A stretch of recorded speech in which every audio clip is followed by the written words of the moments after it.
श्री हरिवंश महाराज जी, आपके चरणों में कोटि कोटि प्रणाम। महाराज जी, इनका प्रश्न है कि इन्होंने अपनी तरफ से सच्चे प्रेम किया, पति से छल कपट झूठ निंदा अपमान मिला, इसलिए बस अब की अपनी दो बच्चियों के प्रति कर्तव्य निभाते हुए लाडली जी की आश्रित हूँ, अलग रहती हूँ। श्री जी कृपा से एक नौकरी है जिससे श्री जी बच्चियों का पालन पोषण करते हैं। प्रश्न यह है कि प्रभु, क्या सब छोड़कर बस श्री जी के आश्रय जीवन व्यतीत करना चाहिए या अर्जुन की तरह संविधान के मुताबिक अपने बच्चों के हक के लिए परिश्रम करना चाहिए? ऐसा लगता है यदि मैंने दूसरा मार्ग लिया तो मेरी श्री जी का आश्रय छूट जाए। नहीं नहीं, श्री जी का अंदर आश्रय रखे, बाहर व्यवहार में अपने कर्तव्य का भी पालन करे। ऐसा नहीं कि आश्रय लेकर चुपचाप बैठ जाओ, कोई साधु महात्मा नहीं हो। गृहस्थ हो, गृहस्थ में बच्चों के अधिकार अनुसार उसके पिता से उसकी संपत्ति उनको दिलाए, कानूनी कार्रवाई भी होती है ना। तो जब बच्चियां पैदा किया है तो अब कर्तव्य, मान लो आप अलग हो गए हैं पर आप उन बच्चों की माँ हैं और उन बच्चों का पिता वो है, तो वो संपत्ति का अधिकार रखती हैं बच्चियां। समय आने पर उनको उस अधिकार की प्राप्ति होगी तो वो भी सुखपूर्वक जीवन व्यतीत करेंगी। माता पिता का जीवन होता है संतान की व्यवस्था के लिए, खूब संतान को पढ़ाए लिखाए, उनकी व्यवस्था करे, अपना कर्तव्य पूरा हुआ, भगवान का भजन करते हुए भगवान को प्राप्त हो। तो इसमें कोई बाबा जी थोड़ी है कि हम अब भगवान के सहारे बैठ गए। अंदर से भगवान का सहारा, बाहर से कर्तव्य है। गृहस्थी में कर्तव्य कर्म को देखना चाहिए अपने अधिकारानुसार। उसमें ऐसा नहीं कि अब जो होगा सो फिर वो बच्चे हैं बच्चियां हैं, वही बात है। अब मान लो हम लोगों के पास आज ना आवे तो हम भूखे रहकर भी कीर्तन करेंगे, क्योंकि हम लोगों को यही ट्रेनिंग दी गई है, यही शिक्षा दी गई है। सहना है, भगवान जैसे रखे वैसे रखना है। लेकिन गृहस्थी में कर्तव्य कर्म है, उसमें अंदर से भगवान का सहारा है और बाहर से अपने कर्तव्य कर्म को करना है। अर्जुन जी कह रहे हैं मैं भिक्षा मांग के खाऊंगा, भगवान कह रहे नहीं, युद्ध करो, तुम्हारे लिए युद्ध रूपी कर्तव्य है। तो अपने कर्तव्य का पालन करते हुए भगवान के भरोसे रहना चाहिए। अगर भगवान का भरोसा लेकर केवल ऐसे बैठ गए और अपने कर्तव्य का पालन नहीं किया तो आपने सही भगवान की आज्ञा को नहीं माना। भगवान अर्जुन से यही कह रहे हैं कि माम स्मर युद्ध च, मेरा स्मरण करो और अपने कर्तव्य का पालन करो। गृहस्थ धर्म और विरक्त धर्म अलग अलग दो धर्म है। निवृत्ति मार्ग का अलग सिद्धांत है, प्रवृत्ति मार्ग का अलग सिद्धांत है। किसका प्रश्न है, तो आप समझ पा रहे हैं? हाँ, आश्रय तो नहीं छूटेगा ना? नहीं कह रहे अंदर से कहीं आश्रय ना छूट जाए इन सब करते। अंदर से आश्रय भगवान का रखिए, बाहर से प्रयत्न कीजिए। अर्जुन तो मार काट वाला उपदेश ग्रहण कर रहे हैं, सबकी गर्दनें उतारनी है, काटना है। आपको ऐसा कुछ लड़ना झगड़ना तो है नहीं।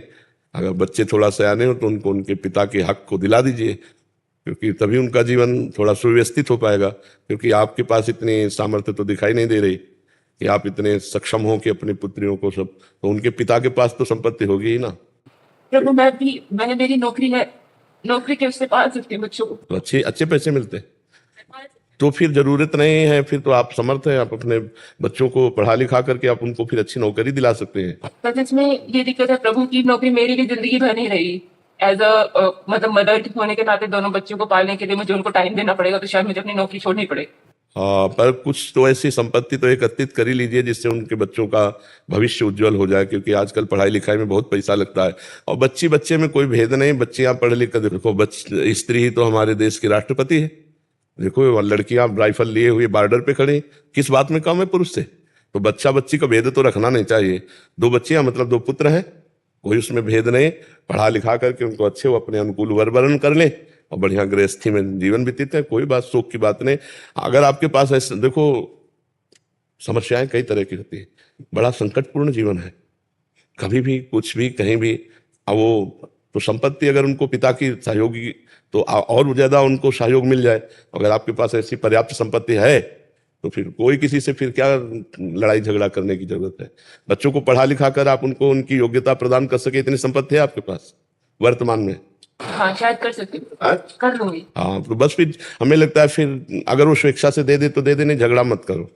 क्योंकि राग द्वेष पूर्वक लड़ाई झगड़े से वो फिर वो बच्चों की भी जिंदगी में वही संस्कार भर जाएंगे। आप अपनी मेहनत से कमाई करके उनका पालन पोषण करो, जैसे आप हो, तो ऐसे उत्तम नौकरियां बच्चियों को मिल जाए तो उनका जीवन सार्थक हो जाएगा और आपका माँ होना धन्य हो जाएगा। आपने जो कर्तव्य किया ना, हाँ, भगवान देख रहे हैं ना कि आप कितना लड़ रही हैं, और लड़ करके आप अपने बच्चों को अपने जीवन के सुखों का त्याग करके, मतलब पति से विलग रहना, अपने जीवन को तपस्या में व्यतीत करना है। हर सुख सुविधा है लेकिन उन सुख सुविधाओं को अपने बच्चे के लिए समर्पित करना धन्य है। तुम्हारी जैसी माँ ने, आजकल तो ऐसी भी माँ हो गई कि अपने सुख के लिए अपने बच्चों के गले दबा दिए।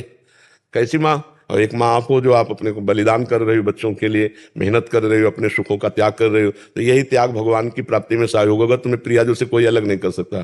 सो सुख वांछा ही अलग करती है, भोग वासना ही भगवान से अलग करती है। और त्याग पूर्वक चाहे बच्चा हो चाहे परिवार हो, दूसरों के प्रति समर्पण का भाव, तो उसे भगवान का सहयोग मिलता रहता है, भगवान का आश्रय रहता है। आप अनाथ नहीं हो, नाथ अनाथ हित समर्थ मोहन श्री राधा, प्रभु आपके साथ है। आप बिल्कुल मजबूत रहिएगा और प्रसन्न रहिएगा, हमारी बात पर आप टिकिएगा। हाँ, कभी आप दुखी मत होइएगा, पुष्ट रहिएगा। परम पति जब साथ है तो नाशवान पति ना भी हो तो क्या फर्क पड़ता है। नाशवान पति मान लो साथ छोड़ दे तो परम पति तो साथ है, फिर क्या, मस्त रहो, भगवान साथ है।